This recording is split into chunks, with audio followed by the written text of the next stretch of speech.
both the self-defense but also the training benefit. So as you organize things maybe for white and yellow belt sometimes, you can think about this kind of thing. So the truth is, inevitably, as the sensei here, I'll get the question, could you just shote him here? And the answer to that question is, yeah, I probably could, right? So one response versus another, it's not like there's an absolute yes or no. That's where being a martial artist comes in. What am I really trying to get you to do here?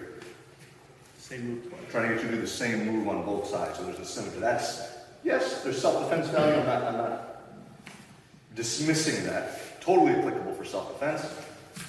But I want you to have that symmetry of technique. Got it? So after that shote,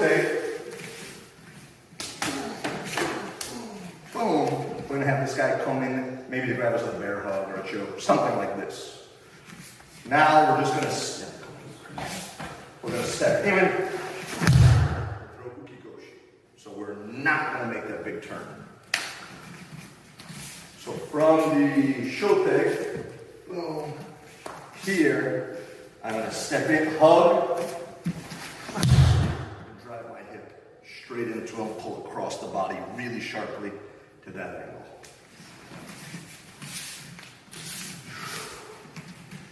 Boom, boom, boom. And throw. Really come into that bear hug. Very chesty. Right? So moving the feet as necessary to make sure we're at the right distance. And then here, just drive the hip straight into him, attacking it as if it was a strike. Like so. Okay? So we're not making an effort to turn the hip over. Here, I'm smashing here and pulling hard across the body. Not that typical out and back. Just sharp. Okay. Truth is, in almost all self-defense, though, it's kind of this side angle thing. So watch the motion of his body. But actually, watch two things. But first, watch. See how my hip is kind of withdrawn? My foot, head, knee are kind of over here, but my hips are over here. Yes. Boom! Then there's like a switch. But I'm not coming in this way because then I've already exhausted my hip. Then I have to do something that's conducive to the hip already being in. Okay. So we're here, and I'm kind of pulling my hips. As far as hip throws go, actually this one you are allowed to straighten your knees a little bit at the very end. Okay? Notice he stays on the same side. So I'm not trying to do an Uki Goshi where I somehow to like still do the rotational element the same as an Ogoshi or an Ippon. So I'm here. It's almost like he does he's here and he spins like Wheel of Fortune. Here, we go this way. So would it be accurate to describe the movement that your right hip was kind of scooping up? Yeah, scooping, right. So, and I'm not trying to be funny, but almost like I'm stabbing and going up. Not stabbing endlessly, like spearing him that way, but I'm kind of going up.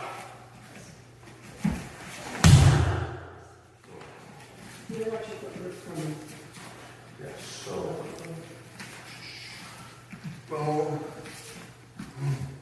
See, my hip is here. The right hand essentially, is it doing the same as the Goshi? Is there some guidance to make him do the rotation in his same place rather than coming over? How much of that plays in? It's the same insofar as this hand is a reinforcer of connection, Yes. but I'm not really turning my shoulder over quite as much. It's more of a dump than it is so much.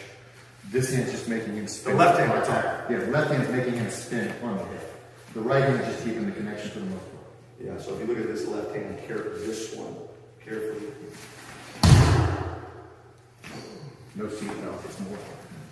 Yeah, less steep out there. Yes. If I turn a little bit more, this is dynamic. Right? Let's say, bring this leg back. Let's say I needed to turn a little bit more. It may come this way and then spin. But ultimately, I need that tight, very tight. Okay, you kind of drop him where he stands. So as opposed to he's here and he ends up over there. Stay on that line. Right, put your feet on the line here. He's, just drop the dude right there. And so did I hear you at the beginning say this is different than the formal Uki Goshi? Plus, informal Uki Goshi. Can you come over here, please?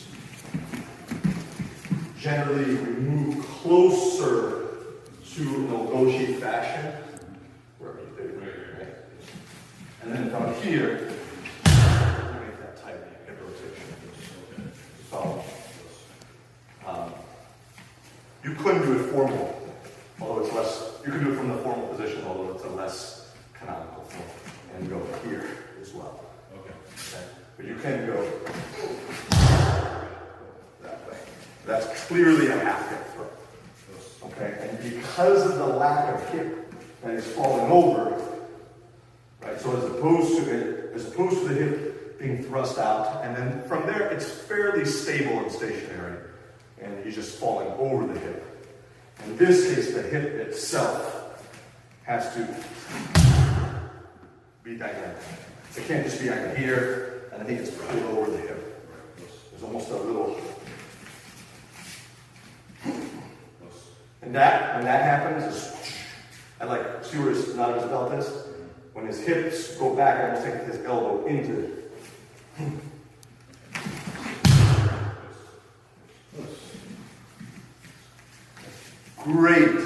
Great multiple attackers throw. Really great multiple attackers throw, right? So I have a gang of really mean people here, which is you. I know that I want to do that all the time.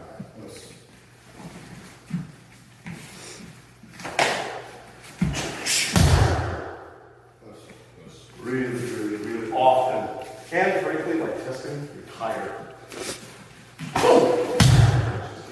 If you have a good Uki Goshi, if you don't even try it. If you've got a strong Uki Goshi, it's everything happens in a very tight time frame, less of this stuff. Okay? But that almost strike-like feeling of going from loose to hard, you have to have that in your bones to make a real dynamic Uki Goshi, where it looks like it will just